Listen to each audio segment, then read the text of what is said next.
Okey, kita bertemu lagi. So, hari ni kita akan bincang tentang Git.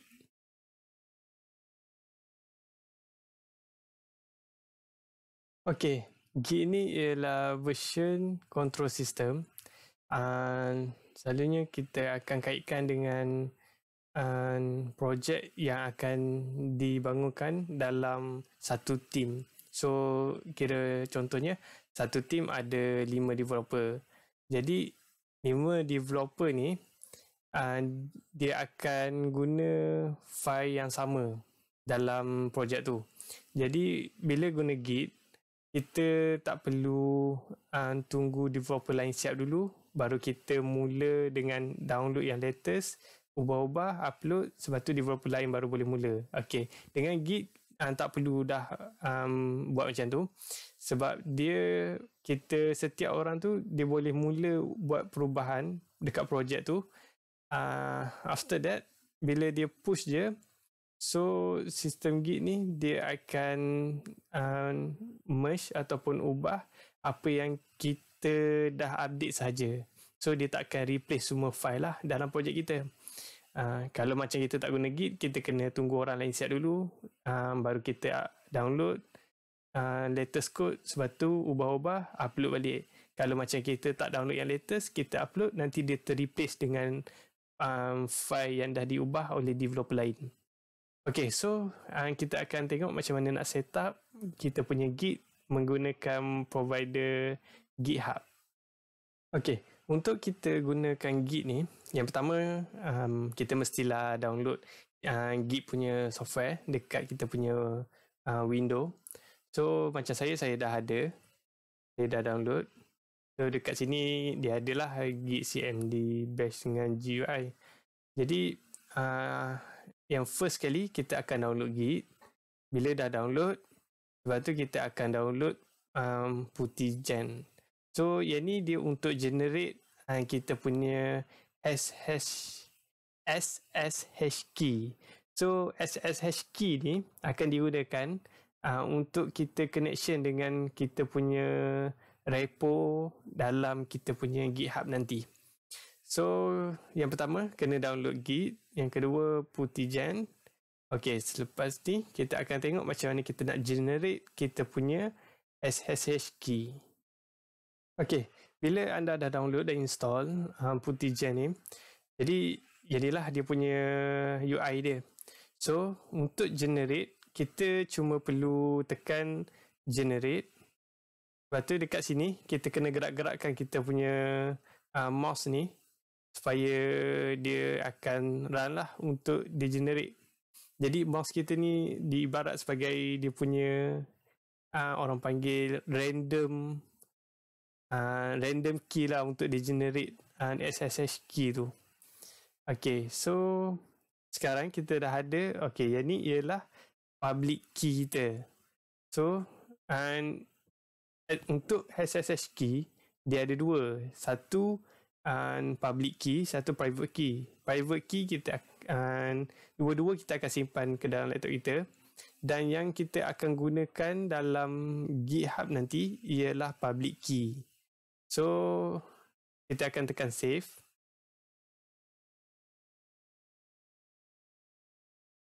Okay, sekarang kita dah save kita punya public key dan juga private key.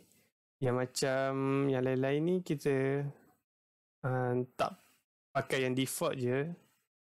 Okay, sekarang kita dah ada kita punya public key dan juga private key. So dekat sini ada public key dan bawah ni default key, public dan juga private. Okay, saya masukkan dalam satu folder SSH key. Okay, ini kita punya public key dan juga private key. So kalau kita buka public key ni, dia akan ada ni lah dia punya key. So untuk private, kalau kita buka, okay, jadi key ni yang kita akan pakai ialah yang ni public key. So seterusnya kita akan set up GitHub pula. Okay, so kita akan guna GitHub sebagai kita punya service provider. GitHub ni dia macam server lah, tempat kita simpan kita punya project. So dia ada GitHub, GitLab, Bitbucket, ada banyak rasanya. Jadi yang popular GitHub dengan GitLab lah. Yang selalu saya pakai ialah GitLab. So sebagai contoh ni saya guna GitHub sebab nanti kod-kod yang source code yang saya nak buat macam PHP function, saya akan upload ke GitHub lah. So nanti korang boleh download kat situ dan juga test function-function tu. Okay, so dekat sini GitHub ni anda kena create account. So bila dah create, kita akan login.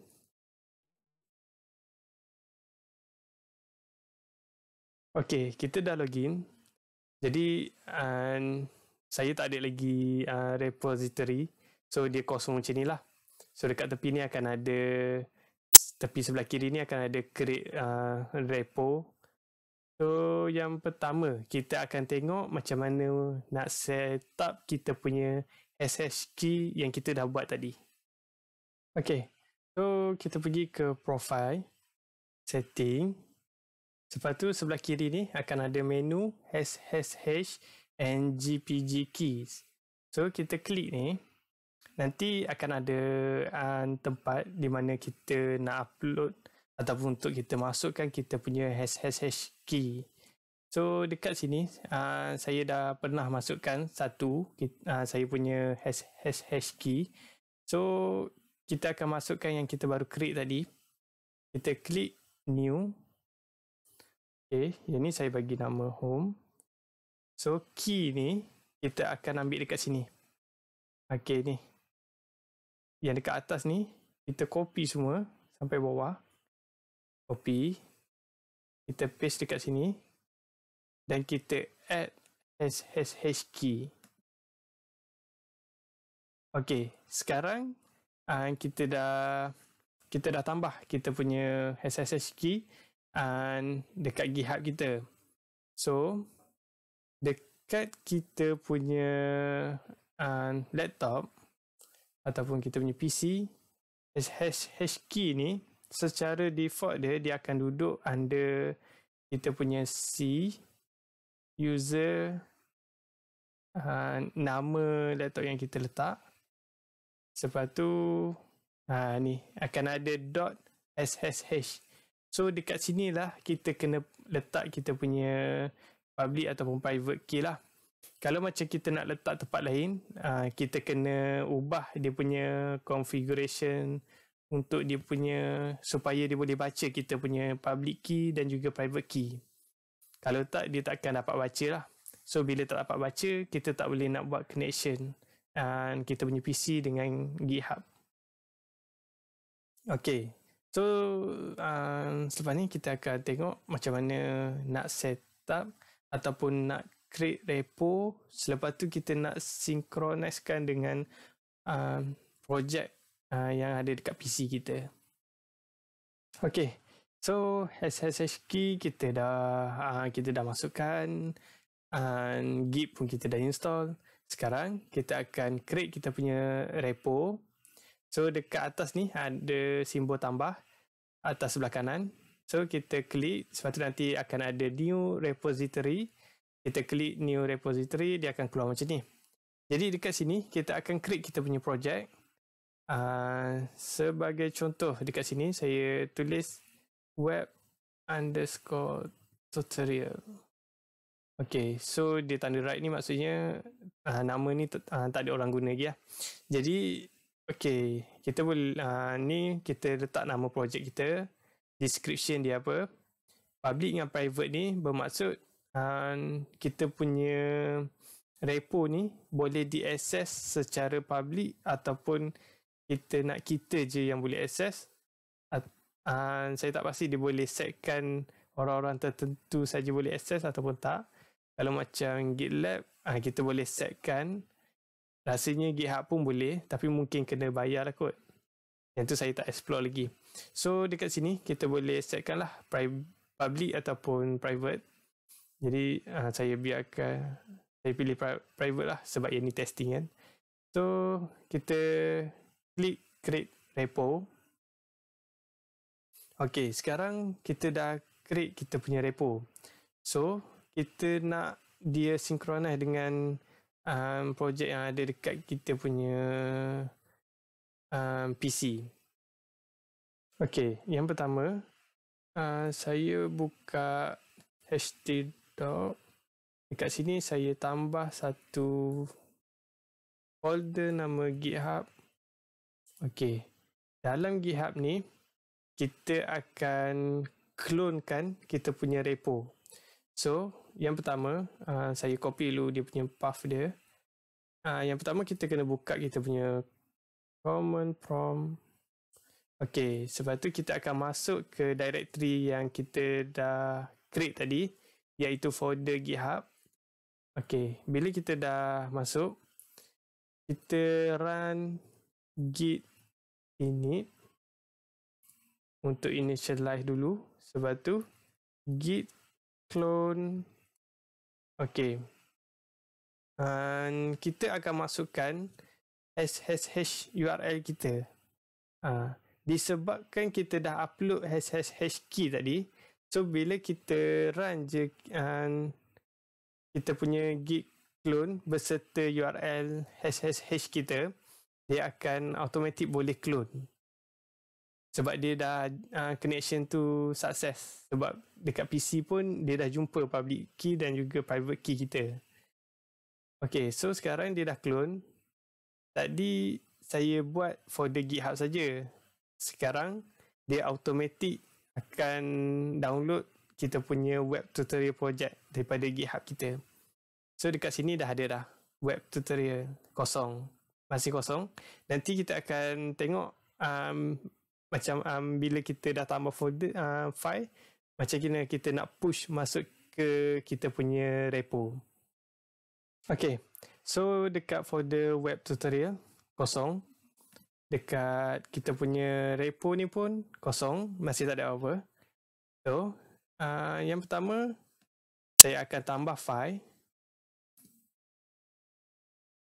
File ni saya tulis log. Dalam file ni tak ada apa-apa, kosong. Saya biarkan kosong. So dekat command prompt. Okay, sekarang kita nak push kita punya file ataupun perubahan. Macam tadi, perubahan dia ialah saya dah tambah satu file nama log.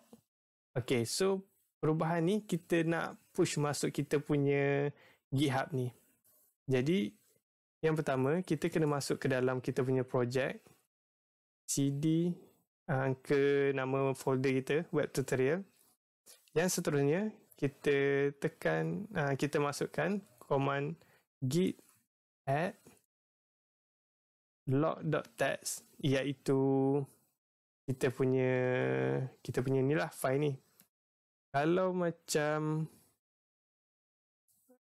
kita ada terlampau banyak file yang macam berubah, kita ubah banyak file kan, jadi kita tulis git add je. Jadi kita enter, git add ada dot di belakang, enter. Okay, sekarang dia dah add kita punya log.txt tu. Sekarang kita kena commit dulu sebelum kita push. Commit ni dia macam kita tulis komen lah kepada kita punya apa ni yang kita nak push tu. Okay, so ini ialah first commit. Enter. Okay, dekat sini dia ada tulis satu file change. So create mode ni ini ialah, kalau tak silap saya, ID yang kita nak commit ni. So ini ialah yang tadilah file yang kita dah tambah tu. log.txt. So bila kita dah add, kita dah git commit, jadi sekarang kita git push. Jadi bila kita git push, sekarang masih kosong. Bila kita push je, dia akan masuk ke dalam kita punya repo di GitHub.